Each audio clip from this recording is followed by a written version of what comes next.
इन दोनों में से आपको कौन सा शू पुराना लग रहा है, ये वाला या फिर ये वाला?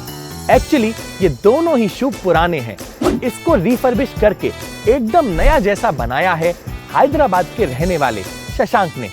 शशांक ने नोटिस किया कि दुनिया में काफी चीजों को रिसाइकिल किया जाता है, पर शूज को रिसाइकिल या अपसाइकिल करने का शायद किसी ने नहीं सोचा।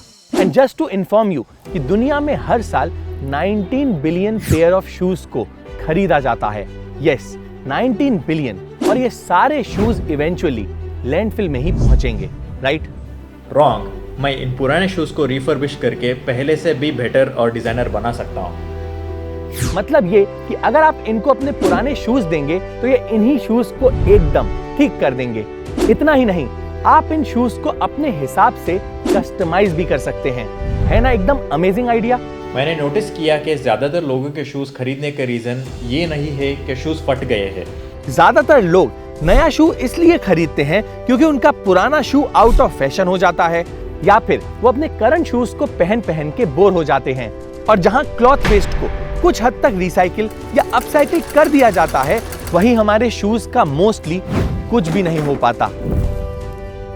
और यही से मुझे आइडिया आया कि अगर मैं शूज को ऐसे डिजाइन करूं जिसका स्ट्रैप चेंज किया जा सकता है या फिर उसको नया लुक दे सकते हैं, तो शायद कस्टमर शूज ज्यादा टाइम तक यूज करेगा। और यहां से स्टार्ट हुआ शशांक का स्टार्टअप मर्टल। शशांक ने मर्टल में इनिशियली स्ट्रैप चेंजिंग वाले शूज बनाए, पर धीरे धीरे करके उन्हें रियलाइज हुआ कि अगर वो शूज को रिफर्बिश करें तो इससे वो और ज्यादा इम्पैक्ट क्रिएट कर पाएंगे। तो मैंने फिर शूज को रीडिजाइन और अपसाइकिल करना स्टार्ट कर दिया और मुझे इसका बहुत ही अच्छा रिस्पॉन्स आने लगा, क्योंकि कई लोग अपने शूज से इतना अटैच थे कि वो शूज को फेंकना नहीं चाहते थे, पर फट जाने के वजह से या फ्लेकिंग की वजह से वो यूज नहीं कर पा रहे थे। और कुछ शूज तो इतने महंगे थे कि बस वो घर पे ही रखे रहते थे। बस इन्हीं शूज को हम रिफर्बिश करके कस्टमर को वापस दे रहे, और ये आइडिया कस्टमर को बहुत पसंद आने लगा। तो चलिए देखते हैं कि हम अपने शूज को मर्टल में कैसे अपसाइकिल करा सकते हैं। अपने शूज को रिफर्बिश करवाने के लिए आपको सबसे पहले उस आइटम के करंट कंडीशन के फोटोज हमें भेजना होगा, और कस्टमर्स के प्रेफरेंसेस और शूज के कंडीशन के हिसाब से हम उन्हें मेंडिंग डेट और चार्जेस बता देते हैं। कस्टमर्स के अग्री करने पर हम शूज को अपने वर्कशॉप पे मंगवा लेते हैं और उसको प्रेफरेंसेस के हिसाब से मेंड और रिफर्बिश करते हैं और वापस कस्टमर्स को भेज देते हैं। शूज को मेंड करने के लिए अलग फैब्रिक्स, थ्रेड्स, सोल्स और मशीन्स को यूज किया जाता है ताकि कंफर्ट और पोस्चर में कोई फॉल्ट ना रह जाए। और ऐसा करके ये हमारे शूज की लाइफ और बढ़ा देते हैं, जिससे शूज लैंडफिल में जाने से तो बचते ही हैं, साथ ही नए शूज भी खरीदने नहीं पड़ते। दैट मीन्स डबल फायदा, पैसा भी बचा और वेस्ट भी।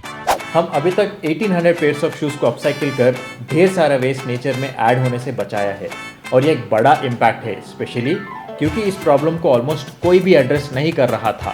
पर शशांक ने इस प्रॉब्लम को सिर्फ नोटिस नहीं किया, बल्कि इसका एक अमेजिंग सॉल्यूशन भी निकाला। तो अगर आप भी अपने पुराने शू को एक नई लाइफ देना चाहते हैं और वेस्ट को कम करना चाहते हैं, तो आप मर्टल की इन आईडीज को फॉलो करके उनसे कांटेक्ट कर सकते हैं। Also it is very important to mention कि शशांक जी का मर्टल का आइडिया हमें बहुत ही ज्यादा अच्छा लगा, इसीलिए हमने डिसाइड किया कि हम उनकी स्टोरी आपसे शेयर करेंगे। This is not a paid promotion. Shoes जैसी चीज को अपसाइकिल करके शशांक जी ने प्रूव किया है कि सॉल्यूशंस हमारे आसपास ही होते हैं, बस हमें उन्हें ढूंढना है। That's it for this video. See you next week.